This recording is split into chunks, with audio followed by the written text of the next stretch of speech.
vidéo de l'Union royaliste provençale. Réalisation Jean-Robert Tron, au Sofitel, ce 15 avril 1982, dîner-débat, entretien avec Gustave Thibon et Alain de Benoît dans le cadre des activités extérieures de l'Action française et de la Restauration nationale. Qui ont l'un et l'autre une réputation qui m'en impose, et dont l'un que je rencontre ici pour la première fois fut, après Maurras, le maître de ma jeunesse et m'a pris, il y a cette année 40 ans de cela, quand ces diagnostics parurent à la librairie de médecine, ce que je crois encore qu'il faut penser sur toutes sortes de sujets, sur quoi ma religion n'était pas faite alors, parce que Maurras n'en avait rien dit. Voilà qui devrait me disqualifier tout à fait pour être un arbitre. Mon cas pas grave, puisque je dois avouer que j'ai commis, notamment à Marseille, quelques écrits où M. Alain Benoît et ses positions étaient assez méchamment traitées. Enfin, il me serait difficile de déguiser ici que je suis catholique et maurassien, et donc doublement dogmatique aux yeux de M. Benoît, monothéiste donc intolérant, et ennemi de la philosophie des Lumières, donc sans doute obscurantiste. Bien conscient de cette fâcheuse partialité qui suffirait à me disqualifier, je vais tâcher d'être quand même impartial. Nul ici ne songe à faire le procès des positions de M. Alain de Benoît.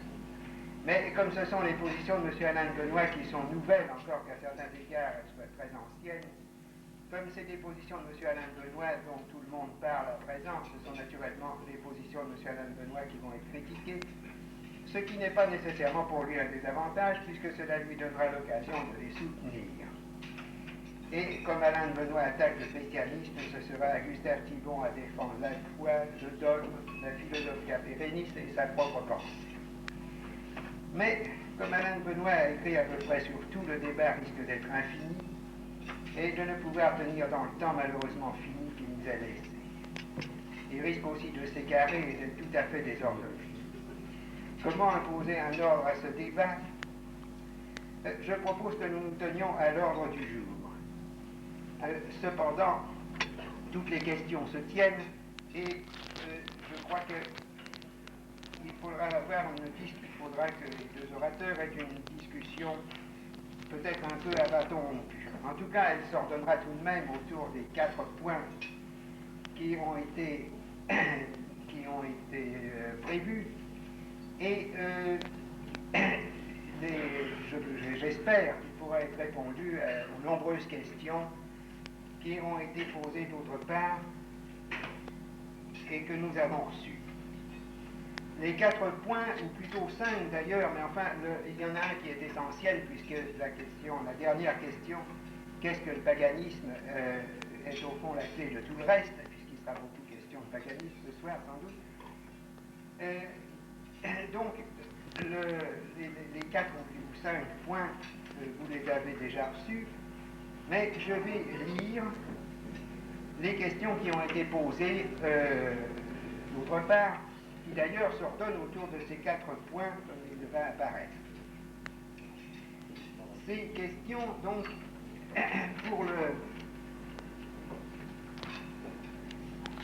pour le premier point, c'est-à-dire la question sur la culture, nous avons reçu les questions suivantes. Comment définir et délimiter notre culture?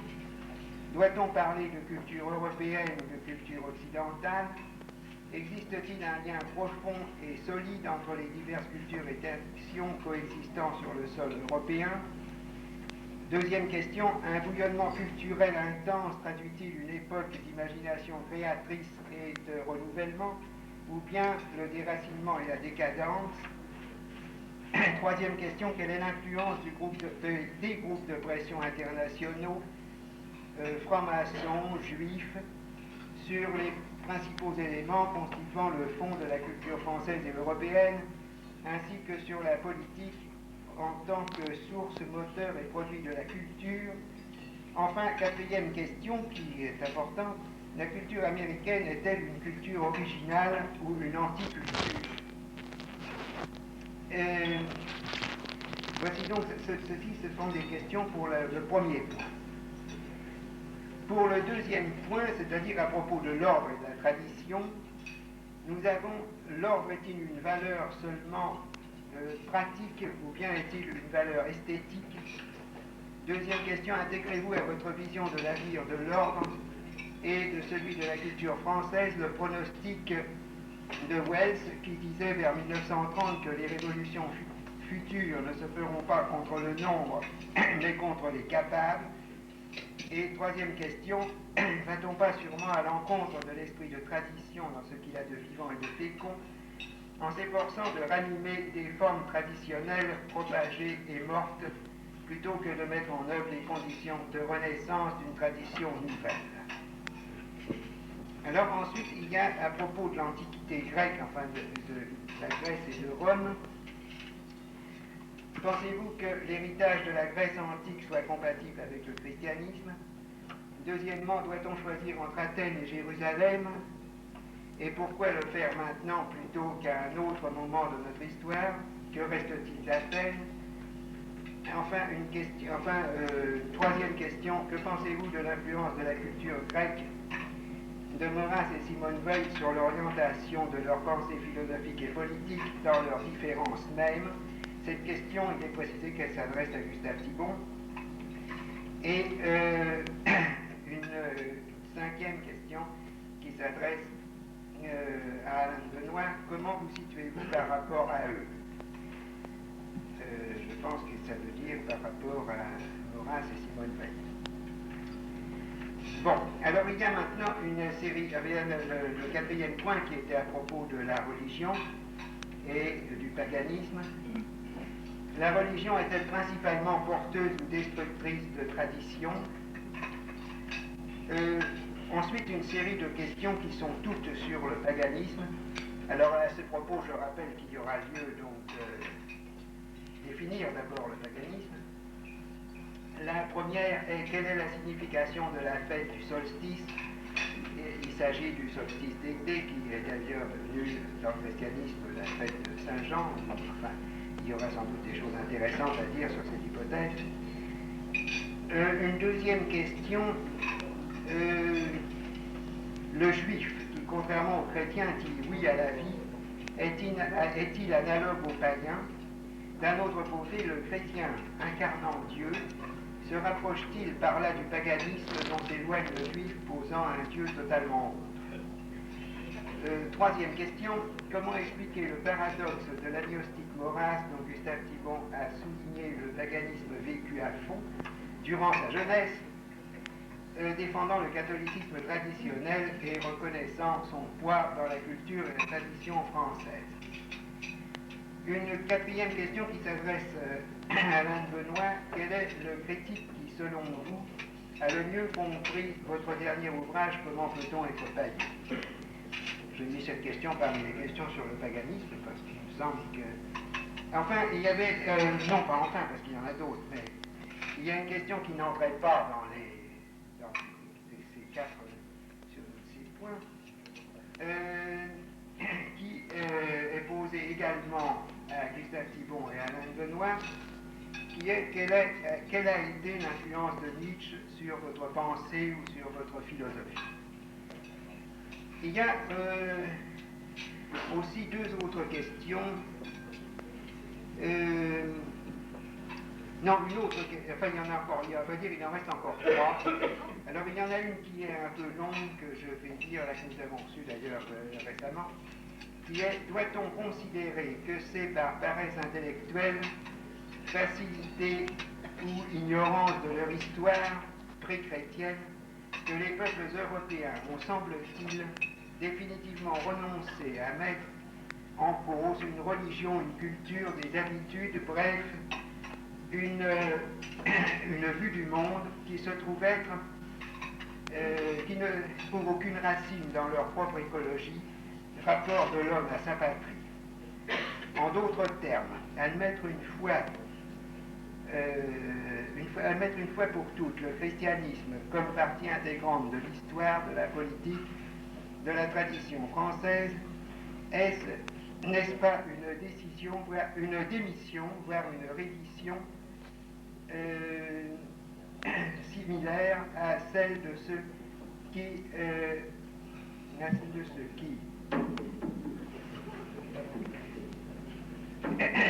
acceptent, non ça va pas mieux comme ça je crois, qui acceptent définitivement de se nourrir de hamburgers, de fast-food, simplement parce que l'hamburger est plus répandu et moins cher et plus facile qu'un plat traditionnel. Est-il osé, je dis est-il osé, de comparer l'universalisme du christianisme à l'uniformisme du hamburger. Bon, nous avons maintenant une autre question qui est adressée à Gustave Thibon, qui est: comment expliquez-vous la construction des églises sur les temples païens, ainsi que la destruction de... je crois qu'il y a des dolmens et des menhirs, ainsi que la concordance des fêtes chrétiennes avec les fêtes païennes. Là, ça revient à la question du solstice, notamment la fête de Noël, jour du Christ. Est-ce une vérité historique et spirituelle ou une assimilation culturelle et spirituelle obligatoire ayant pour conséquence le génocide de tous les païens refusant cette conversion? Bon, enfin une question plus brève qui est la dernière, qui s'adresse, semble-t-il, à la fois à Gustave Thibon et Alain de Benoît, là où les causes du totalitarisme,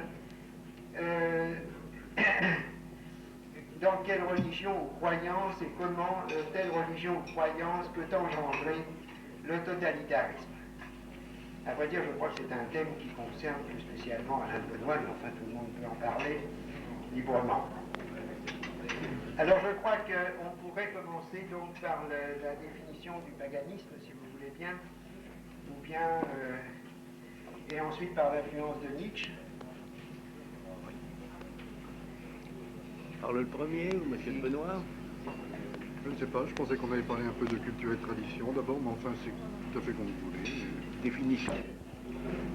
Alors avant de commencer ce débat, je voudrais d'abord remercier M. Chauvet de l'invitation qu'il m'a lancée, vous remercier également d'être ici ce soir.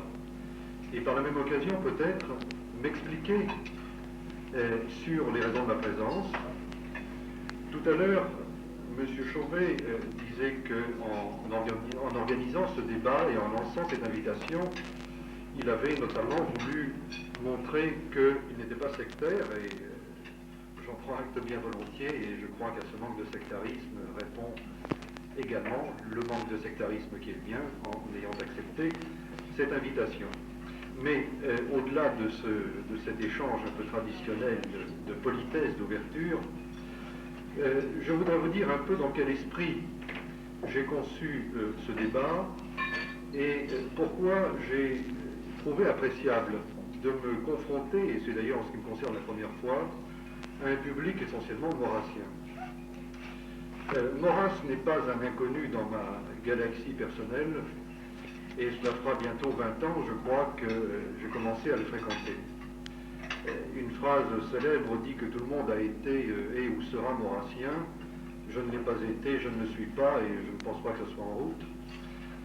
Néanmoins, Maurras m'a beaucoup apporté, et au cours du repas qui a précédé cet échange de vues, j'ai essayé d'expliquer un peu à M. Chauvet ce qui m'avait tenu éloigné de la pensée de Maurras, dans laquelle j'avais par ailleurs puisé tant de choses intéressantes.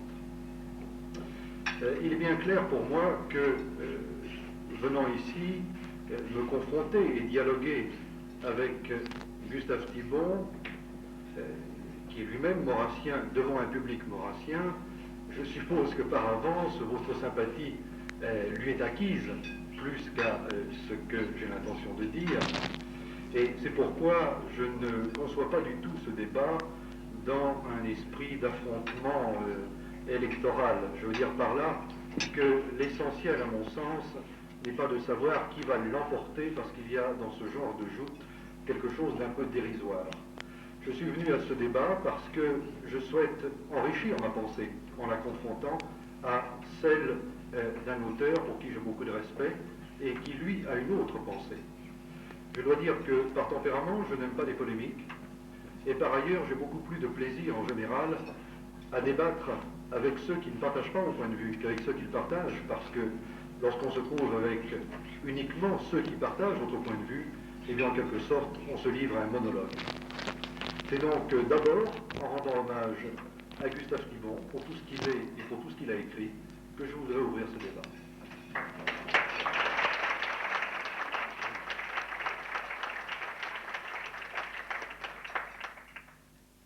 À savoir qu'il est bon d'éviter les affrontements, ces discussions qui ressemblent un peu à des combats de coq et qui en effet en dernière analyse sont dérisoires, ou en général, et j'ai vu souvent cela dans des congrès, dans des affrontements, l'homme qui a la langue bien pendue ou qui respire le plus longuement l'emporte, quels que soient ses arguments. Comme Nietzsche le dit quelque part, il s'agit de deux hommes qui discutent en gravissant une montagne, et celui qui est le plus faible dit en certains moments « je suis essoufflé, donc je suis réfuté ». Donc, il ne s'agit pas de cela. J'ai lu M. Alain de Benoît, je l'ai lu avec sympathie, je l'ai lu avec respect. Par endroits, je l'ai lu avec admiration, parce que dans tout homme et dans tout chrétien, il y a un côté païen, car l'homme n'est pas simple, tant s'en faut. Nietzsche disait, puisque nous sommes très près de Nietzsche en ce moment, l'un et l'autre d'ailleurs, mais dans des optiques différentes, Nietzsche disait que quand un Allemand, je crois que c'est Goethe qui l'avait dit, quand un Allemand dit « je sens deux âmes en moi », c'est une Brust, n'est-ce pas, si je me souviens bien, mais il se trompe d'un joli nombre d'âmes. Mais en lisant M. de Benoît, tout de même, je n'en avais que deux à ce moment-là. Ce qui était un sentiment et ce qui était négation, si on peut dire. Nous ouvrons donc ce débat sous des auspices fraternels. Nous essaierons de nous enrichir les uns les autres, ce qui, je crois, est extrêmement important, car, comme on vous l'a dit, quand on ne discute avec les gens qui ont la même opinion que vous, on ne s'enrichit pas. Exactement, les gens qui nous approuvent ne nous apportent pas grand-chose en dernière analyse. C'est pourquoi il serait bon, dans l'ordre privé, de connaître les jugements de nos ennemis. Je crois que c'est Schiller qui disait « Eh bien, mon ami me fait plaisir quand il me parle, mais mon ennemi m'instruit. » Je crois que c'est absolument essentiel. Eh bien, ce débat porte sur quelques points, dont le point central est tout de même le paganisme. Alors, je voudrais dire quelques mots, j'ai pris quelques notes à ce sujet. Qu'entend-on par paganisme, puisque M. Alain de Benoît représente ce qu'on peut appeler aujourd'hui le néo-paganisme, quoique le mot néo ne veuille pas dire grand-chose, maintenant on l'emploie à tort et à travers, néo et anti, eh bien ce sont deux mots qui font fureur. Alors, je ne crois pas que ce soit tellement important. La question n'est pas de savoir si quelque chose est nouveau, la question est de savoir dans quelle mesure c'est vrai, et dans quelle mesure c'est authentique, au sens seulement du mot. Et je te voilà encore au moins traduit. Bien. Eh bien, je crois, je ne voudrais pas trahir la pensée de M. de Benoît. S'il l'a trahi, il le dira lui-même. Eh bien, pour M. de Benoît, le mot paganisme s'oppose au mot judéo-christianisme, et il s'oppose au moins sur trois points essentiels. D'abord, par le refus d'un Dieu unique, d'un Dieu transcendant à l'univers et distinct de l'univers, qui imposerait sa loi aux créatures et donnerait un sens à l'histoire de l'humanité, laquelle histoire, ayant eu un commencement, aura aussi une fin. Ce qui implique le refus d'une fin dernière, ce que les Allemands appellent Hinterwelt, qu'on peut traduire, Nietzsche traduit méchamment par arrière-monde, ce qui est un mot un peu méchant, n'est-ce pas? Bon, d'un arrière-monde qui serait paradis, ou vie éternelle, ou bien leur contraire, n'est-ce pas? Et qui serait la suprême sanction et la dernière espérance de l'homme. Donc, paganisme. Et en même temps, ce paganisme implique le pluralisme, c'est-à-dire la croyance en la diversité des êtres, des cultures et des religions qui ont été arbitrairement ramenés à l'unité par le monothéisme. Pluralisme impliquant d'ailleurs la tolérance réciproque et le droit à l'altérité, le droit de l'autre à penser ce qu'il veut, à croire ce qu'il veut. Je dois dire que nous sommes dans une assemblée composée, je crois, en partie de Maurassiens. Maurassien, je dois dire que je ne l'ai pas été, car j'ai été formé, ma formation s'est faite sous l'influence conjuguée de la philosophie scolastique, qui a repris la pensée grecque, comme vous le savez, du moins en partie, ce n'est pas débattre ce sujet, et l'influence des penseurs allemands. Ce qui fait que j'ai connu Maurras à un âge relativement avancé de ma vie, où ma formation était déjà faite. Ce n'est pas que Maurras n'aurait pas mérité de m'influencer davantage. Le fait, c'est que ça ne s'est pas produit. Mais j'ai trouvé avec lui d'étonnants points de rencontre, à tel point qu'il est devenu mon ami. Et par-dessus le marché, il y avait en lui du paganisme, il ne faut pas l'oublier non plus. Je vois encore Maurras me dire, en plaisantant à demi, je me permets d'imiter son accent, qui était d'ailleurs inimitable, mais enfin, le monothéisme, vous ne préférez pas en rentrant dans votre maison trouver vos petits dieux là, ou en sortant trouver des dieux et des déesses, ou en voyant une belle fille songer à Vénus, ou un beau temple songer à Apollon, plutôt qu'un dieu unique. Cette centralisation, n'est-ce pas? Alors vous voyez déjà, c'était assez significatif. Il y a une question qui a été posée, je pourrais répondre immédiatement sur comment Maurras pouvait-il être païen et en même temps un tel admirateur de l'Église catholique. Eh bien tout simplement, dans l'Église catholique, ce qu'il admirait avant tout, c'était l'assimilation qu'elle avait faite de la pensée grecque et l'ordre qu'elle avait hérité de l'Empire romain avant tout, qui n'impliquait aucune foi en l'Évangile. C'est en fait, c'est comme ça, il ne faut pas le cacher. Et maintenant, quel a été l'état d'âme de Maurras dans sa conversion in finem, je n'en sais rigoureusement rien, je crois profondément à sa sincérité. Mais enfin, je parle du Maurras historique et non pas du Maurras qui se trouve aujourd'hui dans notre monde. Voilà. Eh bien, je crois que le paganisme implique également, selon de M. de Benoît, la diversité des êtres, des cultures et des religions qui a été, je vous l'ai dit, arbitrairement ramenée à l'unité par le monothéisme. Bon. Et d'ailleurs, le pluralisme implique la tolérance. Il ressort de cela que l'homme est seul créateur des valeurs qui régissent sa destinée, n'est-ce pas? Et chacun, eh bien, doit créer ses valeurs suivant son être propre, ses propres capacités, ses propres vœux, la suprême valeur étant le dépassement de soi par l'exercice de la volonté de puissance et sur l'être intérieur d'abord, il ne faut pas l'oublier, et sur le monde extérieur ensuite. Ceci est un résumé très bref, et tout résumé trahit un peu, mais j'espère n'avoir pas trop trahi. Je demande à M. Alain de Benoît de préciser s'il le désire. Bien. Qu'est-ce que le paganisme? C'est une question aussi rude à traiter que qu'est-ce que le christianisme, lorsque l'on doit, dans une conversation, nécessairement schématiser ses idées. Je vais d'abord dire qu'est-ce que c'est le paganisme pour moi, car les pensées sont à mon avis indissociables du lieu où elles s'énoncent et de la personne qui les énonce. Auparavant, je voudrais très brièvement revenir sur ce que disait tout à l'heure M. Christian Pérou. Hein, il y a plus de sabotage. Un mot sur ce que disait tout à l'heure M. Christian Pérou, qui évoquait son hostilité à la philosophie des Lumières en disant que de ce fait, il passerait sans doute à mes yeux pour un obscurantiste. Je voulais au moins sur ce point le rassurer en lui disant que je suis, tout autant que lui, je le pense et le souhaite, un adversaire résolu et déterminé de la philosophie, dite bien à tort à mon sens, des Lumières. Qu'est-ce que c'est que le paganisme? Le paganisme pour moi c'est, je pourrais d'abord peut-être commencer par dire ce que ce n'est pas. Ce n'est pas une sorte d'amour esthétique d'un passé pour lequel j'ai par ailleurs beaucoup de considération. Ce n'est pas le désir de créer une nouvelle religion. Gustave Thibon a évoqué le nom d'Apollon et de Vénus, et on aurait pu aligner bien d'autres noms. J'ai le plus grand respect pour Apollon et pour Vénus, et surtout pour ce qu'il représente. Mais il n'est pas du tout dans mes intentions de me transformer en druide qui, en chemise de nuit, au solstice de juin, irait couper le gui ou les champignons dans la forêt de Fontainebleau. Je n'ai pas l'intention de créer une secte, ni de ressusciter des religions qui sont mortes. Mais l'histoire des religions, telle que nous pouvons l'appréhender aujourd'hui, nous a appris à voir derrière les dieux les valeurs dont ils étaient les représentations et les symboles. Et si, je le crois, les dieux peuvent mourir, les valeurs, elles, ne meurent pas. Elles restent vivantes aussi longtemps que les peuples qui les ont engendrées et peuvent les transporter, les faire revivre, les faire renaître. Eux sont toujours vivants. Et en ce sens, je crois que les valeurs qui étaient celles du paganisme antique ont une histoire et que cette histoire est susceptible de se prolonger jusqu'à aujourd'hui et jusqu'à demain. Le paganisme, c'est d'abord une réappropriation de la mémoire sur la plus longue durée.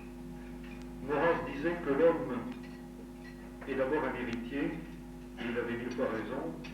Nous naissons d'abord en tant qu'héritiers. Nous sommes les héritiers d'une tradition, d'une culture, d'une histoire considérable, contradictoire d'ailleurs. Et c'est une question que nous évoquerons peut-être tout à l'heure. Les héritages peuvent aussi être regardés de façon critique. N'oublions pas par exemple qu'en Union soviétique, l'héritage immédiat aujourd'hui c'est le communisme. Lorsque on veut se réapproprier sa mémoire, c'est-à-dire lorsque l'on veut sortir de ce perpétuel présent dans lequel la société contemporaine tend de plus en plus à nous enfermer, en érodant la mémoire, en corrodant tout ce qui peut nous rattacher à l'enchaînement des générations, à l'enchaînement du temps, à l'enchaînement des lignées, eh bien on est tout naturellement amené à porter le regard, et le regard de l'esprit, c'est celui du cœur, vers ce qui est à l'origine. Heidegger disait que si quelque chose est grand, alors c'est à son début que se trouve la plus grande grandeur. Eh bien, pour moi, tout simplement, héritier d'une culture française et européenne, mon regard ne voit pas de raison de s'arrêter à la date fatidique de moins 2000. Je tiens compte, nous y reviendrons là aussi, de cet héritage chrétien, mais la culture dont je me sens l'héritier a des racines plus anciennes. Elle existait déjà depuis des millénaires lorsque le christianisme est apparu dans l'espace mental européen. Et je ne peux pas m'empêcher de vouloir me rattacher aux valeurs qui ont été celles de cette culture européenne à ses débuts, dont je me sens l'héritier. Ceci, c'est le premier point. C'est une question en quelque sorte de principe et de démarche quasi méthodologique, si vous voulez. Un autre aspect très important, c'est que dès l'instant où je me tourne vers ces cultures, vers ces religions qui nous ont précédés et qui ont été le point de départ de notre culture, je suis amené tout naturellement à élucider la question des valeurs, à voir quelles étaient les formes spirituelles, les formes religieuses, la forme d'appréhension du sacré, qui était celle de nos plus lointains ancêtres. Et dès lors, je vois bien que le christianisme ait été un composé historique de paganisme et de ses origines plus lointaines, proche-orientales, disons, pour faire bref, nous pouvons voir le christianisme en dehors, le christianisme primitif par exemple, en dehors de son acclimatation dans l'espace européen, de même que nous pouvons voir la culture antique en dehors du christianisme, c'est-à-dire antérieurement à son arrivée. Et là, vous savez que bien des auteurs se sont penchés sur cette question, on voit indéniablement un certain conflit de valeurs. La façon dont l'Église a résolu ce conflit sera sans doute l'objet d'un autre échange. Je veux dire simplement pour l'instant qu'il y a des différences fondamentales entre les religions européennes d'origine, entre guillemets, c'est-à-dire de l'origine, et la religion chrétienne telle que nous pouvons la voir, l'appréhender, l'analyser au cours de son développement historique. Je prendrai là aussi, pour ne pas m'étendre trop longuement, que quelques-unes de ces oppositions. Contrairement à une idée peut-être répandue et qui transparaissait dans le bref compte-rendu que donnait de mon livre Gustave Thibon, je ne pense pas que la question essentielle soit la question du nombre des dieux. Bien sûr, entre le polythéisme, pour lequel chaque peuple a ses dieux et qui est porté tout spontanément à poser l'homme d'abord comme être social et ensuite seulement comme être moral, pour qui il y a un lien nécessaire, obligé, entre le sens civique et la foi, la conviction religieuse, il y a là une très grande différence avec une religion qui pose d'emblée un Dieu unique et comme tel susceptible d'entraîner un certain nombre de réductions à l'homogène et précisément à l'unique. Néanmoins, si on regarde par exemple le stoïcisme, on s'aperçoit que les stoïciens n'avaient pas disqualifié la croyance en un Dieu unique, en un être transcendant l'univers et qui le résumait et qui l'animait. Je crois que la différence essentielle, c'est le problème du dualisme. Qu'est-ce qui est l'un des éléments constitutifs de la théologie chrétienne? C'est l'affirmation en tant que postulat de ce que les théologiens appellent la distinction de l'être créé et de l'être incréé, c'est-à-dire, en d'autres termes plus simples, que Dieu ne se confond pas avec le monde. Le monde n'est pas une émanation de Dieu, le monde n'est pas lié intrinsèquement à Dieu. Dieu a créé le monde, il l'a créé à partir de rien. Dieu est un être parfait et l'apparition du monde n'a rien ajouté à sa perfection, ce qui revient à dire que sans le monde, Dieu aurait la même perfection. Je crois que ce qui caractérise le mieux, l'une des choses qui caractérise le mieux, la perception que les anciens se faisaient de la divinité, c'est que celle-ci était de quelque manière indissociable du monde. Elle était non pas en ce monde, mais elle était une dimension du monde. Il était impensable pour eux d'imaginer Dieu existant indépendamment du monde. Je crois que c'est là une différence très grande. Très grande. Les Winterwelt dont parlait Gustave Thibon, les arrière-mondes évoqués par Nietzsche, c'est précisément cela. C'est le renvoi au dualisme originel de l'idée que nous vivons dans un monde qui, comme le dit Platon dans le mythe de la caverne, n'est finalement qu'une apparence, qu'une représentation secondaire par rapport à un monde, un empyré de perfection pure. Et je crois que l'affirmation du paganisme, c'est l'affirmation que la transcendance, la théologie, la spiritualité, la recherche du sacré sont inséparables de ce monde, non pas dans une localisation, mais en tant qu'ils impliquent une représentation, une dimension à laquelle l'homme peut atteindre effectivement lorsqu'il se dépasse. Et ce courant de paganisme, pour moi, n'est pas du tout quelque chose de localisé dans une antiquité lointaine. Il faudrait déjà d'ailleurs parler de ce que peut être le passé lorsque l'on ne se situe pas dans une perspective linéaire de représentation du temps. Mais indépendamment de cela, on voit très bien cette conception de la spiritualité qui était celle du paganisme européen se manifester soit en dehors, soit en marge, soit même à l'intérieur du christianisme au cours de son histoire. Je pense en particulier à des hommes comme Scott Erigène, comme Nicolas de Cuse, comme le mystique Renan, comme Maître Eckhart, ce que dit Maître Eckhart sur l'étincelle dans l'âme, c'est-à-dire la façon dont l'homme participe du divin dès l'instant où il parvient à se dépasser, et qui en philosophie aboutirait peut-être non pas à Nietzsche dont on évoquait le nom tout à l'heure, mais à Heidegger, me paraît tout à fait dans le prolongement de cette spiritualité païenne. Eh bien, je crois, au sujet du dualisme, je ne crois pas vraiment qu'il y ait dualisme entre Dieu et le monde. Dualisme peut-être dans ce sens que Dieu est distinct du monde, mais non pas séparé. Bossuet disait que Dieu n'en est ni plus grand ni plus heureux pour avoir créé l'univers, et que tout existait en lui à l'état d'essence et à l'état de perfection avant de passer à l'existence. Pourquoi Dieu a-t-il créé le monde? C'est un problème, je crois, qui ne concerne que Dieu. Mais ce que je vous accorderai volontiers au sujet du monothéisme, précisément, eh bien, c'est qu'il comporte un danger de tomber dans ce travers que Platon appelait « faire l'un trop vite ». L'un avec un grand U, évidemment.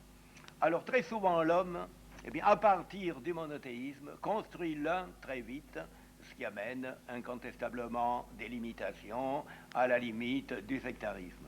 Mais je crois que si on conçoit Dieu comme un être parfait, ayant créé l'univers, eh bien tout peut être assumé en lui. On ne peut faire l'un qu'à son niveau, et que toute la variété de l'univers peut être sauvée, c'est-à-dire tout le côté positif du paganisme. Il s'agit de savoir où on situe Dieu, bien entendu. Simone Weil, que nous avons cité, disait il faut veiller au niveau où l'on met l'infini. Si on le met au niveau où le fini convient seul, peu importe de quel nom on le nomme. C'est tout à fait exact, mais il n'en reste pas moins que dès l'instant où l'on pose l'un, l'infini à son niveau, et nous pourrions parler ici du problème de l'égalité, par exemple, égalité posée par le christianisme, introduite par le christianisme devant Dieu, et à l'origine devant Dieu seulement, c'est tout à fait clair.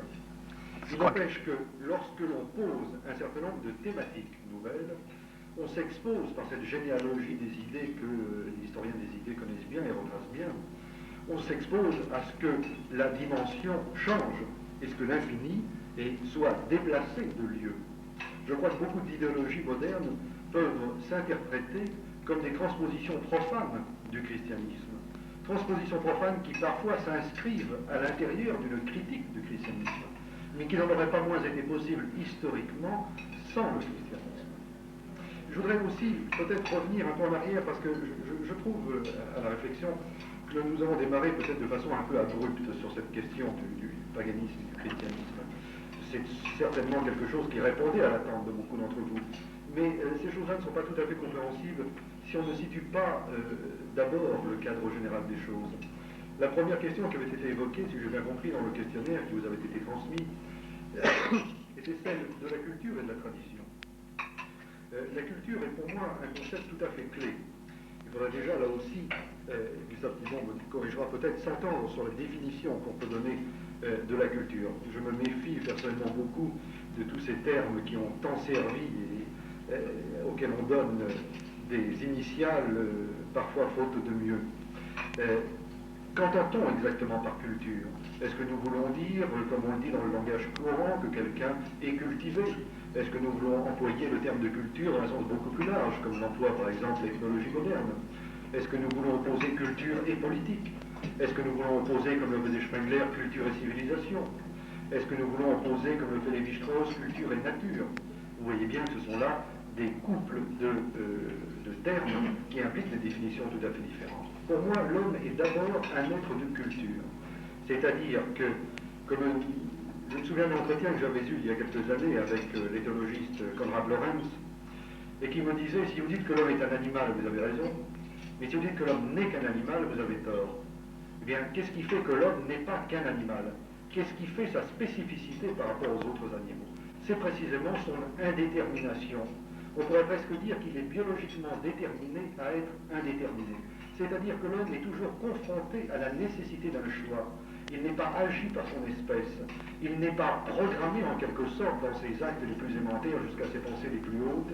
Il doit toujours faire intervenir des choix, et pour ces choix, il est tenu de faire intervenir des valeurs qui vont déterminer, guider ces choix. C'est parce que l'homme n'est pas déterminé par avance qu'il est tenu de se construire dans la vie durant par le moyen de l'éducation, se construire au sein d'une société par le moyen des institutions, se construire par la création de ces grands phénomènes historiques de société que sont les cultures et les civilisations. L'homme n'existe pas en dehors des cultures par lesquelles il se construit, en dehors de l'histoire qu'il crée et par laquelle il se crée lui-même, ou si vous le préférez, il continue de se créer. Si l'on se situe dans cette perspective, on s'aperçoit tout de suite que le terme de culture humaine n'existe qu'au pluriel. C'est-à-dire qu'il n'y a pas de paradigme culturel de l'humanité. Il n'y a pas de culture humaine. Il y a une espèce humaine, mais cela c'est une définition biologique, étroitement zoologique. Mais les cultures, elles, n'existent qu'au pluriel. C'est à l'intérieur des cultures dont les hommes sont les héritiers que les hommes peuvent se représenter les valeurs, se représenter le monde, et là aussi je crois que le monde est indissociable dans sa réalité de la perception que l'on en a. Eh bien le problème de la religion se greffe pour moi sur cette toile de fond que je suis amené bien sûr à exposer tout à fait à grands traits. C'est-à-dire que les peuples sécrètent leur vision du monde, ils sécrètent leur idéologie spontanée ou qui se bâtit historiquement. Ils sécrètent leur conception du sacré, ils sécrètent leur conception de la divinité. Et c'est la raison pour laquelle, pour moi, une religion authentique est d'abord une religion que nos peuples ont créée et non pas une religion importée venue du dehors de notre espace culturel, comme l'a été l'Église. Je crois que sur le fond, sur la définition de la culture, nous sommes tout à fait d'accord. Maintenant, il reste ceci. Cette faculté que l'homme a précisément de créer les éléments de la culture, d'une certaine manière de recréer l'univers à son image, à la limite on pourrait dire cela. Alors se pose le problème de causalité, encore qu'on pourrait discuter sur l'idée de causalité, d'où lui vient-elle? D'où procède la différence spécifique de l'homme? Procède-t-elle de lui-même par évolution, ou bien est-ce, comme on le trouve dans le platonisme et dans le christianisme, la participation à un monde supérieur, donc à un monde éternel? Tout le problème est là. Car si nous restons dans la perspective, au fond, biologiste, quoi qu'elle soit spirituelle, qui est celle de Nietzsche, au fond, et si on admet, comme Nietzsche l'a dit, que la pensée humaine, que les valeurs, eh bien, ne sont que la traduction, comment dirais-je, de besoins, et je crois que Nietzsche a dit cela, que la pensée sert les besoins de l'homme, au sens le plus haut du mot, elle a un rôle utilitaire. Alors qu'en est-il de ce qu'on peut appeler la vérité? Voilà. Si cette vérité n'est pas puisée dans un monde extérieur aux contingences, extérieur à la volonté de puissance, extérieur aux besoins humains. Nietzsche est très contradictoire là-dessus. après avoir affirmé que la pensée est uniquement au service des besoins vitaux, et qu'il n'y a de vérité que par rapport à la satisfaction de ces besoins et au développement de la volonté de puissance, n'est-ce pas? Ben, le même Nietzsche pousse ce cri qui est opposé à la vie: je veux la vérité à tout prix, la vie dût-elle en crever? Enfin, ça pose tout de même un problème. Alors de quoi s'agit-il? De la vérité ou de la vie? Y a-t-il participation et de transcendance qui est au-dessus de la vie, au-dessus des contingences, au-dessus des peuples eux-mêmes, et que chaque peuple colore, bien entendu, de son reflet spécifique? Je crois que le problème se pose ainsi, le problème d'une transcendance. Et qu'est-ce qui fait la différence spécifique de l'homme? Qu'est-ce qui fait qu'il est autre chose que d'animal? D'où vient son esprit? D'où vient son âme? C'est une faculté transcendante à l'ensemble du cosmos. Je le répète, Aristote dit que l'esprit est venu à l'homme du dehors, d'Urathène. Oui. L'esprit a quelque chose d'acosmique. Et nos affirmations ont en quelque sorte un caractère qui participe de l'éternité. Même quand nous affirmons que tout dépend du temps et du lieu, nous portons un jugement qui déjà ne dépend plus du temps ni du lieu, car il serait réfuté immédiatement dans un autre temps et dans un autre lieu. C'est le mot de Pascal. L'homme sait qu'il meurt, et l'avantage que l'univers a sur lui, l'univers n'en sait rien, dit pas. Il y a donc dans l'homme, et je crois que c'est cela qui nous sépare, une espèce de rupture essentielle avec le cosmos, seulement par une partie de lui-même. Et cette partie qui admet l'immersion dans le cosmos de tout le reste de lui-même. Il y a quelque chose d'acosmique dans l'homme, qui le sépare complètement de l'animal, et qui ne peut pas être sécrété par le cosmos. Je crois que les stoïques l'ont entrevu, car Marc Aurèle dit quelque part, j'aimerais beaucoup discuter plus longuement avec vous sur les stoïques, que j'admire beaucoup. Il parle du mouvement circulaire des astres qui régit toute la nature, et dit le mouvement de la vertu est plus subtil, il est autre chose, n'est-ce pas? Il y a déjà une ouverture à cette transcendance. Enfin, on pourrait creuser cela à l'infini. Mais on peut le dire en termes, comment dirais-je, plus concrets. La pensée qui distingue l'homme, qui le sépare. Je me souviens très bien le bon sens paysan, je l'ai déjà dit peut-être ici à Marseille, mais ça mérite d'être redit pour ceux qui ne l'ont pas entendu. Nous avions chez nous un monsieur qu'on appelait l'outiaire en provençal, et dont le métier était d'abattre les cochons. Et un jour, et c'était en même temps le grand matérialiste, le grand anticlérical de l'endroit, et qui se servait de son métier pour faire sa propagande. Alors un jour, quand il avait abattu le cochon, il le coupait en deux, les organes étaient largement exposés, et il disait, voyez, il y a ceci et cela, le foie, la rate et tout le reste, mais les curés ont beau nous dire, l'homme n'est pas plus que ça. Bon, à quoi une vieille paysanne a répondu, c'est vrai, l'homme n'est pas plus que ça. Mais enfin, d'où vient, eh bien, qu'on voit un homme qui abat un cochon et qui le dissèque, et puis qui dit que l'homme n'est pas plus qu'un cochon, alors qu'on n'a jamais vu un cochon affirmer qu'il est autant qu'un homme. Le problème est là, et c'est là où on voit tout de même la cassure qui me paraît absolument essentielle. Voilà. Alors, je pose le problème, et ce qui nous sépare, je crois, essentiellement, eh bien, évidemment, chaque peuple, chaque groupe, si vous voulez, n'est-ce pas, fabrique ses dieux, d'une certaine manière, colore l'absolu de sa couleur particulière, mais je crois qu'il y a une source unique, une source transcendante, ce qui n'empêche pas que chaque couleur ait sa qualité, pour la bonne raison que les couleurs du prisme ont une grande importance, mais je mets la lumière unique qui produit ces couleurs au-dessus, et ce qui faisait dire à Goethe que les couleurs sont les souffrances de la lumière, ce qui est d'ailleurs un mot admirable. Eh bien, peut-être bien que ces fragmentations de l'un sont l'intuition de l'un, à travers les races, à travers les peuples, mais persistent à maintenir l'un, voilà. Mais un monisme transcendantal, je m'empresse de le dire, car les hommes sont toujours disposés à faire des monismes de qualité inférieure, ce qui amène à tous les totalitarismes que vous dénoncez justement. Alors je crois que c'est là-dessus que nous distinguons essentiellement, eh bien, sur le problème de la source profonde de la culture, la pensée supérieure au cosmos, et tout de même immergée dans le cosmos. Et Dieu lui-même n'étant pas immergé dans le cosmos, étant immanent au cosmos, mais au-dessus, il faut bien le dire, distingué. Il y a un vers de Victor Hugo que vous classez dont vous classez certains textes parmi les païens. On pourrait tirer tout autant de textes chrétiens. S'il m'était permis de vous faire non pas un reproche, mais de faire une simple remarque, je vous dirais, notez que j'en aurais fait autant si j'avais fait un livre sur le christianisme, d'avoir peut-être un peu, non pas sollicité les tests, tant s'en faut, mais d'avoir choisi les tests qui rentraient dans votre optique et dans votre test. Car enfin, mettons le cas de Victor Hugo en particulier, il y a une très belle définition sur Dieu, l'être en qui tout se fond, mais de qui tout diffère. Eh bien, tout le problème est là, il y a à la fois l'immanence et il y a la différence. Et Hugo continue, ce qui montre très bien la spécificité des cultures, il continue, l'être en qui tout se fond, mais de qui tout diffère, a fait les régions pour qu'on s'y renfermât, et l'oiseau le plus libre a pour cage un climat. C'est très joli sur la fin. Bon. Donc voilà en gros ce que je voulais vous dire, ce point essentiel, la transcendance de Dieu, qui n'implique pas un dualisme, puisque tout se résout en Dieu, et toute vérité lui appartient, y compris toutes les vérités du paganisme qui sont nombreuses, je m'empresse de le dire. D'autant plus qu'on pourrait également faire un livre un peu semblable en montrant, eh bien, combien eh bien, l'histoire de l'humanité et l'histoire du paganisme, montrer tous les points de convergence qu'ils ont avec le christianisme qu'ils préparaient. Pour cette préparation au christianisme, je n'y crois pas trop, car je crois profondément que le Christ constitue un commencement absolu dans l'histoire. Quelque chose qui tout de même, il y a des continuités matérielles, comme on dirait en philosophie scolastique, mais je ne crois pas qu'il y ait continuité formelle. Si Dieu s'est fait homme, on peut le croire, on peut ne pas le croire. C'est un autre problème, c'est qu'il a apporté quelque chose de radicalement nouveau et d'absolument inédit. Et je souligne ce point, cette divergence essentielle entre nous. Je ne suis pas absolument convaincu que ce soit une divergence tout à fait essentielle, car là aussi on se heurte à un problème de vocabulaire. La rupture essentielle de l'homme par rapport aux autres animaux, elle est claire dans mon esprit, tout à fait claire, et je crois l'avoir évoqué ici le premier, bien que l'antériorité n'est pas une bien grande importance. Gustave Thibon a évoqué Nietzsche. Je voudrais dissiper peut-être, et là aussi répondre à une question, certains malentendus. Je ne suis pas un disciple stricto sensu de Nietzsche. Nietzsche a joué, je crois que c'était une question posée, un rôle important dans ma formation intellectuelle.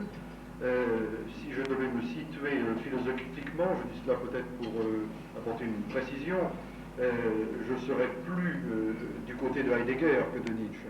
Et Gustave Thibon sait bien à quel point Heidegger a fait lui-même son profit de la pensée de Nietzsche. Mais c'est en même temps opposé profondément à certaines de ses vues, puisque Nietzsche, en quelque sorte, croyait qu'il mettait fin à un cycle philosophique ouvert par Platon, alors que Nietzsche dit, pas du tout. Nietzsche, au contraire, prend place dans ce cycle. Il le clôt, mais il prend place dans ce cycle, car il reste dans le système des valeurs, et à la place de l'animal rationnel dont parlait Platon, il se contente de mettre un animal doté de volonté de puissance. Mais c'est une critique très forte de Heidegger contre Nietzsche, et personnellement, je suis très proche du... Celle de Clague, c'est également très forte, très forte. Très proche du... Ceci dit, pour bien placer les choses. Lorsque vous dites l'homme, il y a une rupture fondamentale vis-à-vis du cosmos et donc de la vie, je crois que ce sont là deux phénomènes différents, car le cosmos ne s'identifie pas à la vie, pas plus que la vie ne résume en quelque sorte le cosmos. La rupture fondamentale, elle est à l'intérieur de la chaîne des vivants, avec l'homme, c'est incontestable, je crois que nous sommes tout à fait d'accord là-dessus. Rupture vis-à-vis du cosmos, là je n'en suis pas sûr du tout. Je ne vois pas cette rupture, parce que précisément, il y a dans le cosmos des propriétés émergentes, il y a des niveaux et des dimensions différentes, et c'est tout à fait compatible avec une rupture de cette sorte-là. Lorsque vous dites d'où vient la transcendance, d'où vient que l'homme s'interroge quand il dissèque le cochon, avec cette formule très imagée que j'ai beaucoup appréciée, eh bien, ça, c'est précisément la question ultime. Mais lorsque vous dites c'est le Dieu des chrétiens qui est la cause dernière, pour parler comme saint Thomas, finalement vous ne faites que repousser le problème. Vous pourriez tout aussi bien dire c'est parce que le monde est comme cela, parce que c'est le cosmos. Je n'ai d'ailleurs pas dit à aucun moment que je ne croyais pas en Dieu, mais tout dépend de ce que l'on entend par cette notion. Je n'ai pas voulu dire que ce soit donc, je n'ai pas dit donc c'est le Dieu des chrétiens. Disons un être supérieur, une conscience supérieure, un être transcendant au cosmos. Le Dieu des chrétiens est objet de foi, il n'est pas objet de démonstration. Tout ce qu'on peut démontrer, non pas démontrer, tout ce qu'on peut montrer, ce sont des convenances qui n'excluent pas. Mais non pas, on ne peut pas dire donc le Dieu des chrétiens, car c'est un objet de foi, ne l'oublions pas, et d'objet de foi abrupte. Et vous croyez que c'est très amusant. Enfin, vous comprenez, quand il s'agit d'un croyant ou de non-croyant ou de paracroyant, Bossuet disait, ces doutes que vous avez, ben croyez-vous que nous ne les avons pas eus non plus?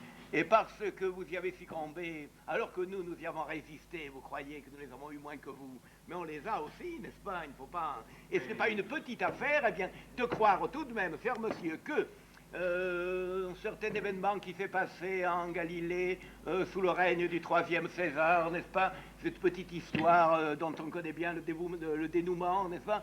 Eh bien, croire que le héros de cette histoire, on le croit facilement maintenant, et qu'il y a évidemment toute une tradition, toute une pesanteur sociologique qui nous fait croire cela depuis 20 siècles, mais transportons-nous 20 siècles en arrière, eh bien croire que ce personnage est le créateur de tous les mondes et le rédacteur, eh bien ce n'est pas facile à avaler, n'est-ce pas? Oui, tout de même. Enfin, il y a une fois réelle quand on sort du conformisme de tous les jours, on nous a dit ça tout le temps. Marie-Noël, qui fut une grande croyante, me disait personnellement, elle me disait, j'aurais vécu à l'époque du Christ, j'aurais été du côté des pharisiens. Évidemment, il y avait un gros morceau à avaler. Et quand on réfléchit, il faut encore faire beaucoup pour l'avaler. Tertullien le disait, c'est impossible, donc c'est vrai. Et ce n'est pas idiot de dire cela pour la bonne raison qu'il y a dans l'homme une soif inextinguible de l'impossible. Et parmi les diverses conceptions de l'impossible, je crois que c'est la plus profonde malgré son absurdité apparente, son absurdité sur le plan humain. Oui. C'est à cause de cela précisément. Et comme disait Simone Veil, au fond, quand ses élèves, quand elle leur montrait ce qu'était le Moyen-Âge, dans son côté positif, bien entendu, ce qu'était la chrétienté, je le répète, le Moyen-Âge n'était pas sans horreur. Maintenant, on est en train de faire l'apologie du Moyen-Âge après l'avoir voué au pire des abominations, n'est-ce pas? Mais enfin, elle a montré le côté positif, les cathédrales, la liturgie, la chevalerie, l'amour courtois, bon, que sais-je encore. Alors, quand ses élèves lui demandaient, enfin, est-ce que la religion qui a inspiré tout ça, est-ce qu'elle est vraie? Elle répondait, ce n'est pas à moi de vous le dire, mais c'est tellement beau que ça doit être vrai en grande partie. Eh bien, je crois qu'il faut choisir pour le plus beau.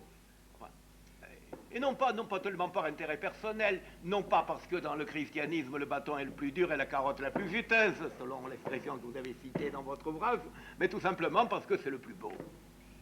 Alors ça, c'est une expression qui me plaît beaucoup, bien sûr, c'est le plus beau. Je me souviens d'un passage de Maurras où Maurras dit qu'il s'est rallié au catholicisme, non pas en raison de sa bonté, mais en raison de sa beauté. Et je dois dire que, sans chercher le moindre à faire récupération, ça me paraît vraiment un cri du cœur parfaitement païen. Car dès l'instant où on se situe dans ce monde, c'est la beauté, précisément, qui prime. Et l'une des choses horribles pour moi du christianisme, c'est d'avoir apporté la possibilité de la dissociation du beau et du bien, qui était l'idéal des anciens. Pour moi, ce qui est beau ne peut jamais être mal. Et pourtant, en théologie, on vous dira que le diable, pour séduire ses disciples éventuels, fait appel à ce qu'il y a de plus beau. Ce diable qui porte le nom imagé de Lucifer, c'est-à-dire celui qui... Avant la fuite, maintenant il a dû perdre la lumière. Mais la distinction, donc je crois que les transcendantaux doivent être unis. Ce qui est beau en tant que beau doit être bon en tant que bon, et vrai également. Seulement malheureusement ici-bas ils sont un peu différents. Le beau est toujours rapporté à ce qui le concrétise et le représente. Et l'une des choses qui me heurte certainement le plus lorsque je peux lire la Bible, c'est précisément l'interdiction de la représentation, l'interdiction de la figuration de la pierre taillée, qui a survécu, comme vous le savez, dans le judaïsme, mais qui était également présente, rappelons-le-nous, dans le christianisme antique. Les premiers pères de l'Église disent que c'est un blasphème épouvantable que de vouloir représenter Jésus. De même qu'ils disent d'ailleurs que c'est un blasphème épouvantable que de vouloir savoir quand est-ce qu'il est né. Ça pour répondre à une question sur Noël dans la célébration de l'Ordre de Noël à l'an 354. Ça fait partie tout de même des scories historiques du christianisme.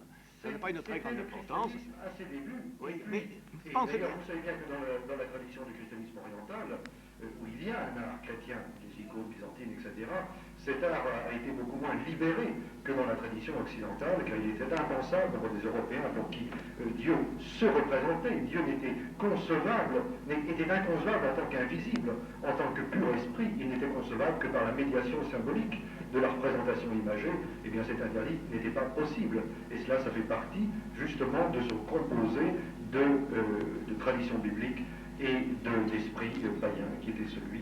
Écoutez, pour ce qui est de la tradition biblique, je vais peut-être choquer quelques personnes, mais j'avouerai bien franchement, quand je me sens en veine de sincérité, que je n'ai qu'un goût très modéré pour l'Ancien Testament. Bon, alors c'est des empreintes d'acquis. Il me manque peut-être une case. En cela, je suis comme Simon de Veil, qui avait pour deux catégories d'êtres, enfin de doctrine, l'Ancien Testament et tout ce qui était l'Empire romain. Il avait une sorte de phobie congénitale, n'est-ce pas? Moi, je ne l'ai pas pour les Romains, je ne l'ai pas pour les Juifs du tout. Quand nous discutions ensemble, c'était elle l'antisémite et c'était moi qui défendais les Juifs. Bon, enfin, ça pose d'autres problèmes. Mais enfin, tout de même, il faut avouer que le culte de la beauté est revenu avec le christianisme. Peut-on concevoir quelque chose de plus pur, eh bien, que l'art du Moyen-Âge en particulier? Il est revenu avec le christianisme. Je dis que le christianisme a été tenu de tenir compte d'une tradition qui était celle de la représentation imagée. Vous comprenez, si nous n'avions rien dans le christianisme, évidemment, on pourrait soutenir ce point de vue-là. Mais nous avons toutes les merveilles de l'art antique, nous avons oui. tous les temples, toutes les statues que les chrétiens ont détruit d'ailleurs beaucoup. Hélas, si elle est colonnade, et ça a été quelque chose de Hélas. méchant, et je sais que vous le désapprouvez, mais cela nous montre ce qu'était le christianisme à sa naissance, dans son état de pureté originelle. Après, il s'est transformé, il a composé.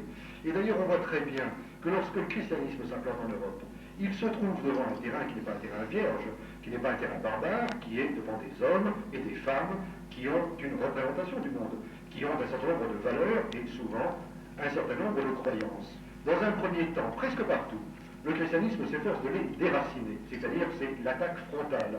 Mais l'attaque frontale ne réussit pas toujours. Et alors, à partir du 4e, 5e siècle, et puis alors ça culmine à partir du 8e, 9e, on voit les textes des papes, notamment aux missionnaires du nord de l'Europe, à Boniface par exemple, qui s'appelait d'ailleurs pas Boniface mais Wilfrid, et on voit les textes dans lesquels il est dit qu'il ne faut plus attaquer frontalement les traditions des païens, mais il faut les récupérer, il faut en détourner le sens, et c'est ainsi qu'effectivement on a construit les églises à remplacement des anciens lieux de culte, qu'on a récupéré les anciennes fêtes qui rythmaient les travaux et les jours dans le paganisme, et qu'on leur a donné d'autres dénominations, que l'on a fixé la naissance du Christ au moment du solstice d'hiver, qu'on a fixé Pâques au moment de la fête de la végétation printanière, que la Saint-Jean a pris le relais du solstice de juin, qu'on a vu cette transformation et se composer avec tous ces bons côtés, et c'est bien évident, qui a représenté le christianisme médiéval, vis-à-vis duquel j'ai beaucoup, bien entendu, de respect, mais il ne faut pas oublier quel a été le processus des choses. Prenons un exemple, si vous voulez, le problème de la chevalerie. La chevalerie est un phénomène tout à fait admirable de l'histoire, et je crois que, vraisemblablement, vous en êtes tous convaincus en tant que maurassiens et que royalistes. J'ai beaucoup de respect également pour la chevalerie. Mais lorsque l'on voit de près son histoire, on s'aperçoit que c'est une sorte de composé précisément de ce jeu d'influence. La chevalerie n'est pas sortie toute armée des décisions pontificales quelque part entre le Xe et le XIe siècle de notre ère. La chevalerie est née du confluent de trois grands phénomènes. D'une part, un vieux fond de tradition européenne et même indo-européenne, puisque déjà dès le dès le second millénaire avant notre ère, je veux dire il y a 4000 ans de cela, on connaît dans les sociétés indo-européennes des phénomènes de chevalerie, qui sont les sociétés d'hommes, qui survivent avec les équitesses romains, par exemple, pour ne citer que, et qui était une tradition complètement implantée en Europe. D'autre part, une évolution des techniques de guerre. À la bataille d'Andrinople, je crois, le 3 ou le 4 août 378, l'empereur Valens est tué dans une bataille où son armée romaine est défaite par la cavalerie des Goths. Et à ce moment-là, apparaît la supériorité extraordinaire du cavalier sur le fantassin. Dès lors, les différents empereurs se dotent d'une cavalerie. Ce sont les cataphractaires, par exemple, qui étaient des cavaliers lourds, ou ce qu'on appelait les sagittaires, qui étaient des archers montés à cheval de l'empereur Julien, par exemple, et qui donc petit à petit prennent une place de plus en plus importante. Et cette cavalerie devient petit à petit une caste. Pourquoi? Parce que compte tenu des structures étatiques, ou plutôt peu étatiques de l'époque, le cavalier monté devait payer lui-même son équipement, sa solde, etc. Donc c'était une sorte de privilège, et qu'à l'intérieur des ensembles, des bandes militaires, le cavalier formait un corps tout à fait particulier. Si bien qu'aux alentours de l'an 1000, les chroniques distinguent déjà l'ordre martialis, c'est-à-dire l'ordre militaire en général, et l'ordre equestris, c'est-à-dire l'ordre équestre, d'où allait sortir la chevalerie. Donc, deuxième courant, l'évolution des techniques. Et puis alors, troisième courant, l'évolution de l'attitude de l'Église vis-à-vis du phénomène même de l'acte guerrier, vis-à-vis de l'acte de guerre, n'est-ce pas? Le christianisme primitif a été, il s'en est flatté d'ailleurs, puisqu'il a canonisé des martyrs légendaires qui avaient fait objection de conscience contre les autorités de l'Empire romain, puisque servir dans l'armée romaine, c'était par le fait même servir les dieux païens et faire acte d'allégeance religieux à l'empereur. La théologie de la guerre naît progressivement à l'intérieur du christianisme. En 356, Alexandre Athanase introduit pour la première fois dans la théologie chrétienne ce concept de guerre juste et de guerre injuste, autour duquel va s'articuler la théologie de saint Ambroise d'abord, de saint Augustin ensuite, et puis après de saint Thomas. On voit apparaître cette idée que l'acte de tuer est interdit, mais que dans certains cas, il n'est plus interdit. Et pourquoi il n'est plus interdit? Parce qu'il y a des guerres justes. C'est la maxime de l'époque, esto bellando pacificus, il faut être pacifique en combattant. Et la réunion de ces trois courants va donner naissance à la chevalerie à partir du XIe siècle. On voit très bien dans un phénomène comme celui-là, auquel je crois nous sommes tous attachés, comment ont conflué des traditions tout à fait différentes. On pourrait le voir dans l'ordre liturgique, on pourrait voir dans tout ce petit peuple de saints du catholicisme, dans lequel survivent tant de déesses et de dieux, de divinités disparues, comment se composer ces faits. Alors, évidemment, se composer peut s'interpréter de différentes manières. On peut dire, eh bien, vous voyez bien que le christianisme a su incorporer le meilleur du paganisme. C'est un peu ce que dit, je crois, Gustave Thibon, et c'est ce qu'a dit et répété pendant très longtemps le catholicisme traditionnel, qui souvent ajoutait que sur la fin, le paganisme ancien préparait ou avait l'intuition de la venue du christianisme. Et je me réjouis de voir que Gustave Thibon disait tout à l'heure qu'il ne fallait quand même pas y prêter trop froid, car effectivement les textes ont été fortement sollicités. Mais peu importe. Ce qui est important de voir, c'est qu'il y a eu deux traditions qui, au départ, étaient radicalement différentes, qui peuvent s'étudier indépendamment l'une de l'autre, dans la mesure où nous avons la chance qu'ait existé le christianisme avant de s'implanter en Europe, et plus tard dans son expansion hors d'Europe, et d'autre part l'Europe avant le christianisme, qu'en confrontant ces deux traditions, on voit ce qui les sépare, on voit lorsqu'elles se sont réunies à quel prix s'est fait cette réunion, cette réunification, et l'on voit aujourd'hui, car je crois qu'il ne faut pas faire abstraction du moment où nous parlons, de ce moment où l'Église veut retourner à son fond primitif, veut se rejeter de ce christianisme médiéval, veut faire le choix inverse en quelque sorte des catholiques traditionnels qui, à l'intérieur de l'Église, tendent de plus en plus, il faut bien le dire, et je le regrette d'une certaine manière, à se transformer en ghetto.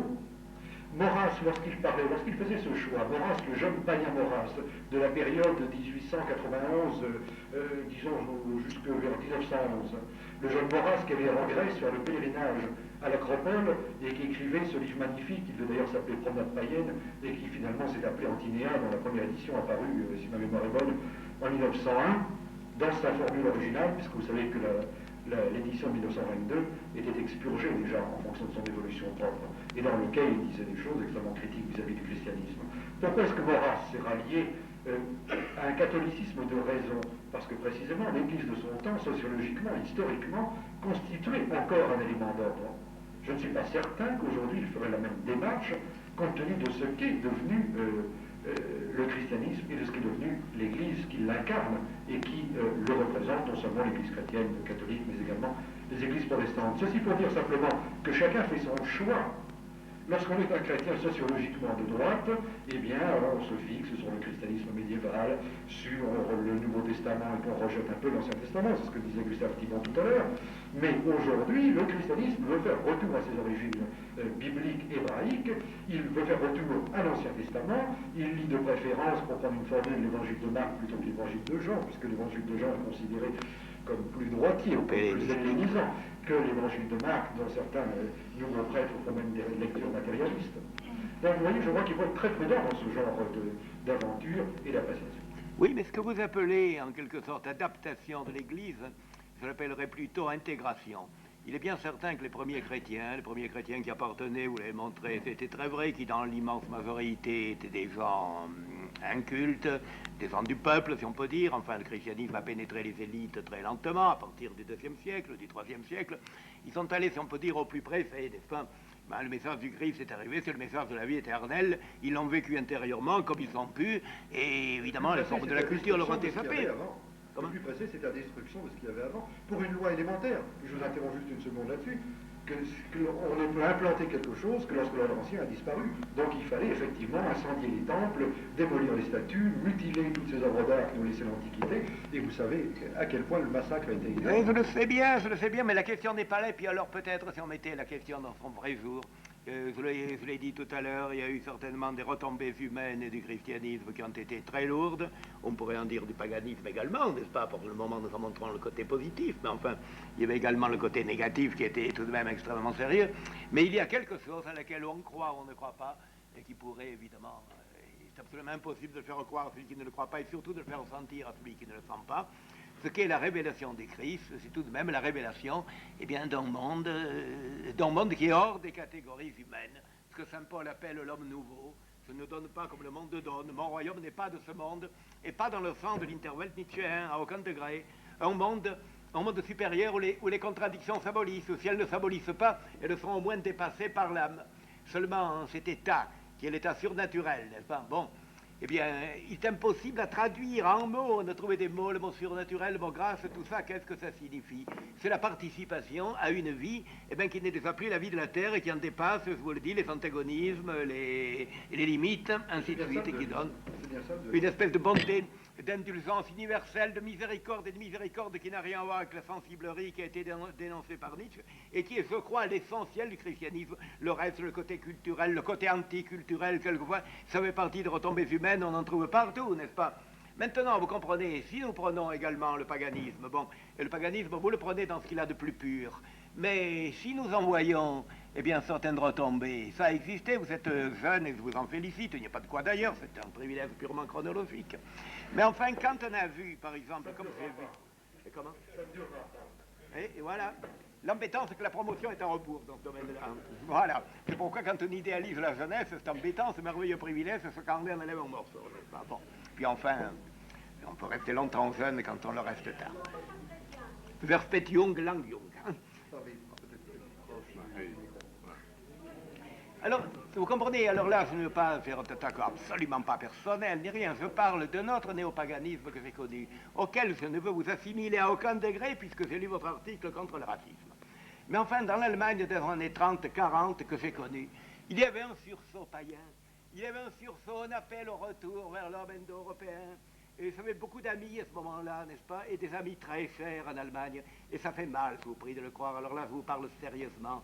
Et je les ai vus les uns après les autres, ces apôtres de la vie, ces apôtres du cosmos, et de grandes âmes, des esprits européens par-dessus le marché, qui ont été englobés dans l'hitlérisme, d'une façon, vraiment, ça brisait le cœur à ce moment-là. Et c'était les valeurs païennes, là, comme retombées, les fortes, celles-là aussi.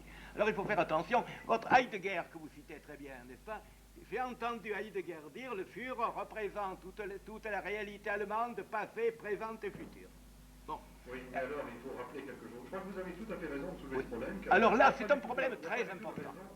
Il n'y a pas du tout de raison de l'escamoter, n'est-ce pas? D'abord, une petite parenthèse à propos des retombées humaines. Bien entendu, il n'y a pas, et je serai le dernier à dire, il n'y a pas bien d'un côté et mal de l'autre. Je dirais que c'est plus un mot chrétien qu'un mot païen de dire cela. Pour moi, il n'y a jamais le bien absolu d'un côté et le mal absolu de l'autre. Ça serait donc tout à fait contradictoire par rapport à mon système de représenter le christianisme comme le mal absolu et le paganisme comme le bien absolu. Je dirais même que, pour poursuivre sur cette logique, que ce serait me situer à l'intérieur d'une logique typiquement chrétienne. Car le diable absolu, ça n'existe pas dans le paganisme. Et c'est justement là où les retombées humaines ne sont pas les mêmes. Bien entendu, dans toutes les sociétés, il y a des aspects sombres. Dans toute époque, il y a des massacres, il y a des abominations. Et nous sommes bien d'accord là-dessus. Mais il y a quelque chose quand même que le christianisme a apporté et que le paganisme ignorait. Et c'était l'intolérance au niveau des consciences individuelles. C'était l'intolérance religieuse. Jamais, pour un peuple païen, ça n'était choquant que un autre peuple adore d'autres dieux. C'était normal, il était dans la logique, il ne faisait jamais que faire ce que faisait lui-même. Et c'est si vrai qu'à Athènes, il existait même, ce qui est quelque chose, je trouve d'ailleurs admirable, il existait même un autel au Dieu inconnu. Donc tout dans ce domaine était prévu. L'idée d'inquisition, l'idée de croisade intérieure, l'idée de persécution de ce qui se passe dans le secret des consciences et qui est à la racine des totalitarismes modernes, cela, le paganisme ne l'avait pas inventé malgré ses nombreuses ressources. Alors, Oui. Si on parle maintenant, je vous repasse tout de suite la parole, si on parle maintenant de l'Allemagne, non, je suis très bavard et il faut m'interrompre. Okay. Si je parle maintenant de l'Allemagne hitlérienne, je crois qu'il faut distinguer plusieurs choses. La première, c'est qu'il est incontestable que, non pas d'ailleurs particulièrement dans l'Allemagne hitlérienne, mais dans l'Allemagne depuis le début du siècle, et même dans une certaine mesure depuis la fin du siècle dernier, il y avait, et ça participait du mouvement général de nationalisme qui saisissait à cette époque-là toute l'Europe, et dont la France n'était pas exempte, il y avait un désir de réappropriation des origines, d'exaltation des vieux germains, etc., etc. Mais ce n'est pas du tout pour moi cela le paganisme. Le paganisme, c'est d'abord une spiritualité, un certain modèle social institutionnel qui n'a rigoureusement rien à voir avec le national-socialisme. Et je dirais même qu'en dépit de la rhétorique qui pouvait être agitée ici ou là, d'une part, les représentants des courants auxquels on pourrait donner, peut-être avec une avalanche de guillemets, le terme de païens, ont été lourdement persécutés sous le national-socialisme et n'ont pas du tout mis en valeur, et que d'autre part, dans sa structure sociétaire et institutionnelle, le national-socialisme, pour moi, est le type même de l'installation du monothéisme, de la transposition du monothéisme. Lorsque l'on disait ein Volk, ein Reich, ein Führer, n'est-ce pas, c'était bien un peuple, une nation, un chef. Et qu'est-ce que c'est ce un, sinon du mono, sinon de l'unique, sinon la réduction à l'un? Qu'est-ce que c'est sinon la transposition au niveau de la société d'une église, c'était le parti, avec un chef sur terre, ce n'est pas le pape, c'était le Führer, c'est exactement le modèle du monothéisme. Alors, du point de vue chrétien, ça peut être éventuellement une transposition tout à fait passionnatoire, mais il n'empêche que structurellement, c'est le même modèle. Et que si l'on prend au contraire le polythéisme dans le sens de la pluralité, de la diversité, et par là même de la reconnaissance des inégalités naturelles, etc., eh bien, nécessairement, la reconnaissance des inégalités implique la reconnaissance des diversités, et la reconnaissance des diversités implique d'abord la reconnaissance du droit d'être différent, avec sans doute des limitations pathologiques, mais essentiellement, dans le secret des consciences, d'être différent, d'avoir le droit de vivre sa différence.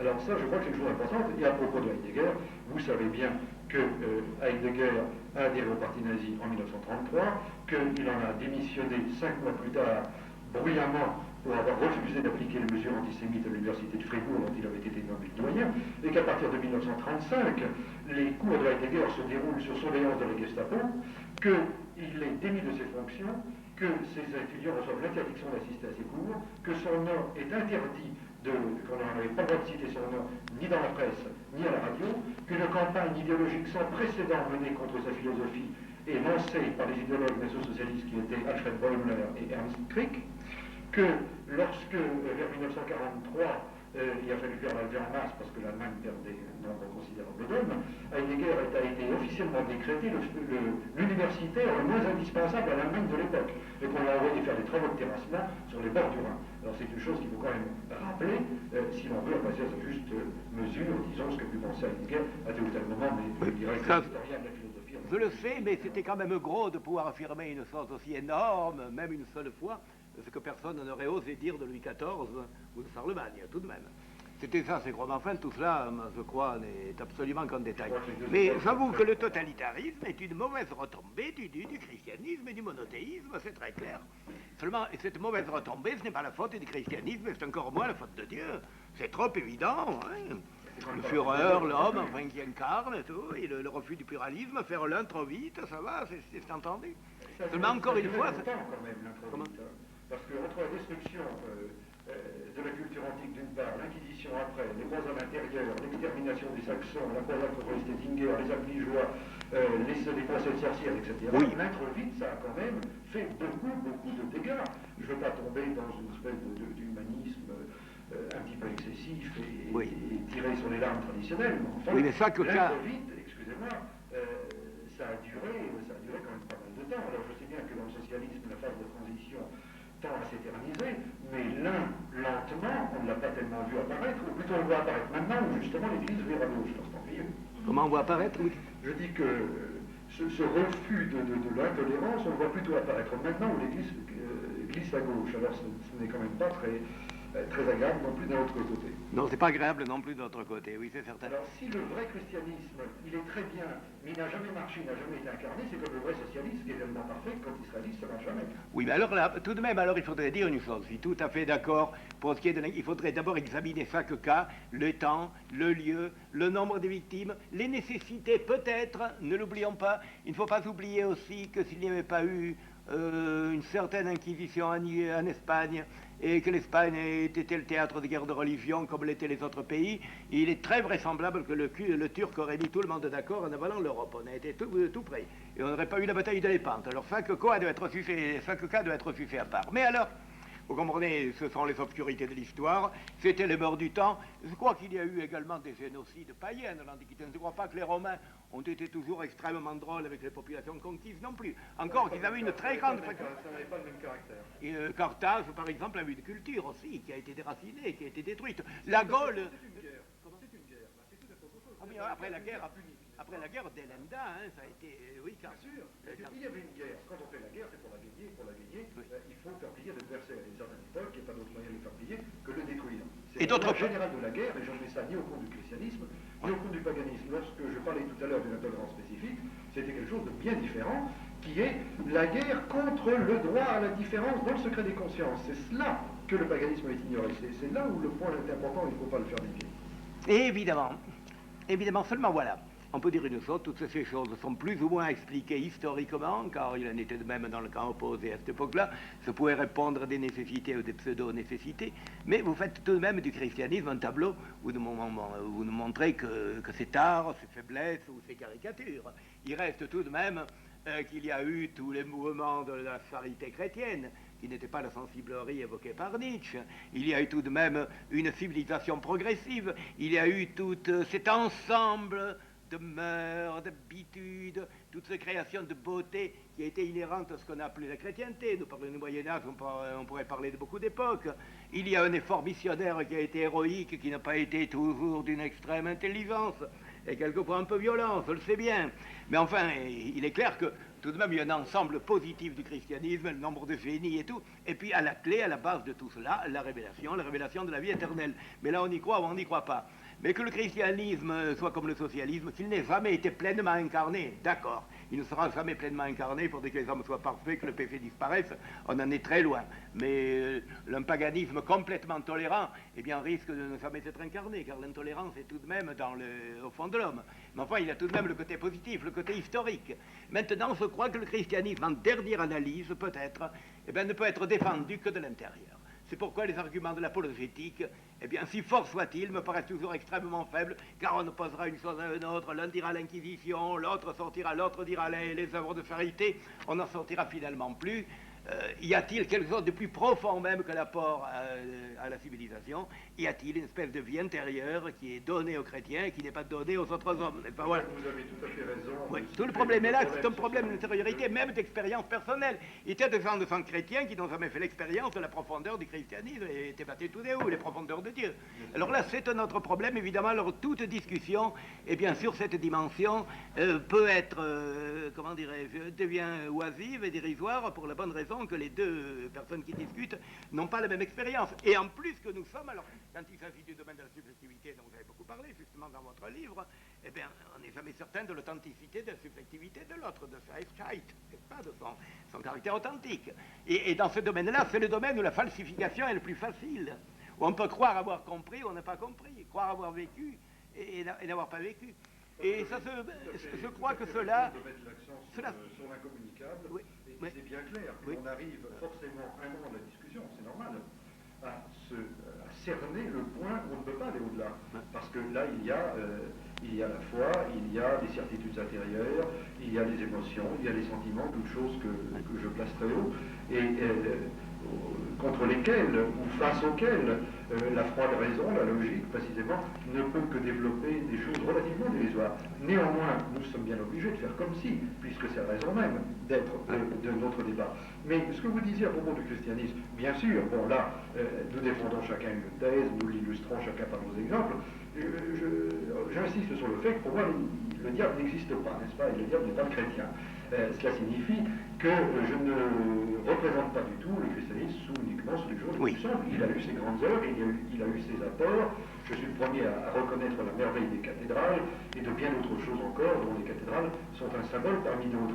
Mais là, ce qui me paraît une question importante, connexe, mais importante, c'est précisément de savoir au crédit de qui et de quoi ces réalisations doivent être portées. Et c'est en cela que nous sommes renvoyés à la problématique que je posais au début de cette discussion, c'est-à-dire, est-ce que finalement c'est parce que l'Occident, à un certain moment de son histoire, a été chrétien qu'il a fait cela, ou est-ce qu'il aurait fait cela de toute façon, et il l'a fait dans le christianisme, puisque le christianisme représentait la religion, l'idéologie dominante du moment. Ça, c'est, je crois, une question que l'on ne peut pas ne pas se poser. Alors, reprendre maintenant peut-être un autre aspect, parce qu'on est arrivé non pas dans une impasse, mais... Seulement, je voudrais... Voyez-vous, les fanatismes, je crois, sont extrêmement faciles. Il y a eu les fanatismes chrétiens, bien entendu. Il y a eu les fanatismes et les atrocités, eh bien, des caricatures du christianisme que sont les totalitarismes modernes. Mais croyez-vous que, dans une certaine virulence du paganisme, on ne risque pas d'arriver très facilement à la même intolérance? Vous avez reconnu très gentiment les caractères positifs du christianisme, vous qui n'êtes pas chrétien, même qui êtes anti-chrétien. Il faut le dire, ce n'est pas une honte, c'est votre opinion. Bon. Mais enfin, je me demande pourquoi, je peux le citer parce que tout le monde le lira en le lisant. Vous avez choisi pour mettre en exergue de votre dernier livre un des textes, vous savez, c'est pour Nietzsche une admiration, je ne dirais pas sans réserve, l'admiration sans réserve, c'est la réserve à Dieu, n'est-ce pas, si on peut dire. Bon. Mais enfin, Nietzsche m'a profondément marqué, c'est peut-être l'homme qui m'a le plus marqué de ma vie. Je ne le considère pas comme un métaphysicien, je ne le considère pas comme un philosophe, je le considère comme un homme qui a donné les plus étonnants coups de sonde dans le mystère humain qui soit, comme un psychologue, un démasqueur de premier ordre, comme un grand poète et comme un mystique, n'est-ce pas? Comme un mystique et un adorateur, car Nietzsche adore la beauté du monde. Je n'ai plus le texte allemand, mais enfin, je peux vous le dire, d'ailleurs, il vaut mieux le dire en français ici. Table des visions éternelles, emblème de la nécessité, ta muette beauté, comment daigne-t-elle venir à moi? Comment ne fuit-elle pas devant mes regards, n'est-ce pas? Enfin, il y a mis le texte adorateur dans Nietzsche. Et l'adoration, où va-t-elle, n'est-ce pas, au-delà des mots? Mais tout de même, quand j'arrive à Exeomo, qui est un livre qui me paraît délirant, d'ailleurs il était très près de la folie, folie que je ne lui reprocherai pas, il n'y a pas l'ombre d'un doute comment on le fait avec une vulgarité sans nom. Mais enfin, les 2 ou 3 derniers livres, le Nietzsche contre Wagner, l'Antéchrist, eh bien, sont des livres délirants. Comment avez-vous pu, eh bien, citer une phrase dans laquelle aucune nuance n'est admise, celle-ci? Je n'arrive à ma conclusion, et j'énonce maintenant mon verdict. Je condamne le christianisme. J'élève contre l'Église chrétienne l'accusation la plus terrible qu'accusateur ait jamais prononcée. Elle est pour moi la pire des corruptions concevables. Elle a voulu sciemment le comble de la pire corruption possible. La corruption de l'Église chrétienne n'a rien épargné. Elle a fait de toute valeur une non-valeur, de toute vérité un mensonge, de toute sincérité une bassesse d'âme. J'appelle le christianisme l'unique grande malédiction, l'unique grande corruption intime, l'unique grand instinct de vengeance, pour qui aucun moyen n'est assez venimeux, assez secret, assez souterrain, assez mesquin. Je l'appelle l'immortelle flétrissure de l'humanité. Voilà un texte tout de même qui donne à réfléchir, parce qu'immédiatement, quelqu'un qui serait persuadé de ça, il est facile de devenir intolérant quand on voit le mal à peu près absolu sous la forme du christianisme. Là, vraiment, il est diabolisé dans ce texte. de donner cette citation. Vous remarquerez d'ailleurs que Nietzsche n'appelle pas des représailles. Elle figure en exergue du livre, précisément. Ben, vous la donnez sans nuance.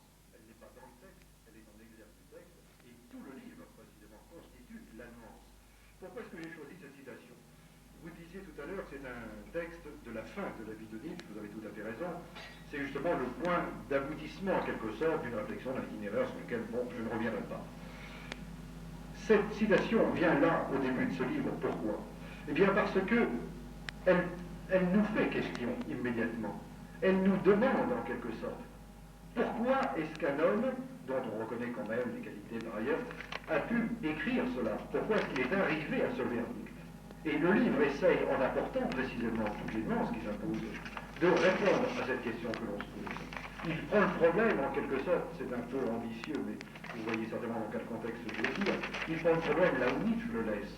C'est-à-dire aujourd'hui, comment se pose cette question que Nietzsche avait abordée sur une conclusion aussi brutale, d'une brutalité incontestable. Voilà pourquoi ce livre, ce texte, n'est pas pris comme ma conclusion, mais comme le point de départ d'une réflexion qui précisément apporte toutes les nuances. Oui, d'accord, mais seulement le lecteur peut quelquefois se méprendre et considérer ce qui est à l'exergue dans le livre comme ce qui serait en quelque sorte le pavillon du livre, le drapeau, n'est-ce pas?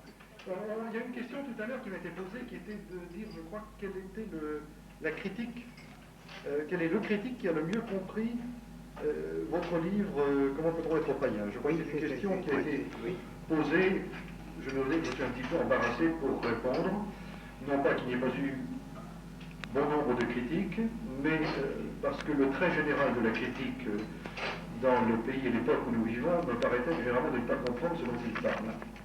Que ce soit pour en dire du bien ou pour en dire du mal. C'est un problème qui nous entraînerait dans des considérations très, très complexes sur la situation de l'édition aujourd'hui, de ce que Jean Vernalier appelle la sous-culture journalistique, je dis d'autres même que je suis journaliste, et bien d'autres choses encore. Je dirais que celui qui l'a peut-être le mieux compris, parce qu'il a eu la réaction la plus aiguë et qu'il représente un peu l'antithèse de ma propre position, ce pourrait être quelqu'un comme Bernard-Henri Lévy. Car Bernard-Henri Lévy fait en direction de l'Ancien Testament, lui, une démarche qui n'est pas en analogie, bien qu'avec un peu de retard, sur celle que j'ai fait moi-même en direction du paganisme.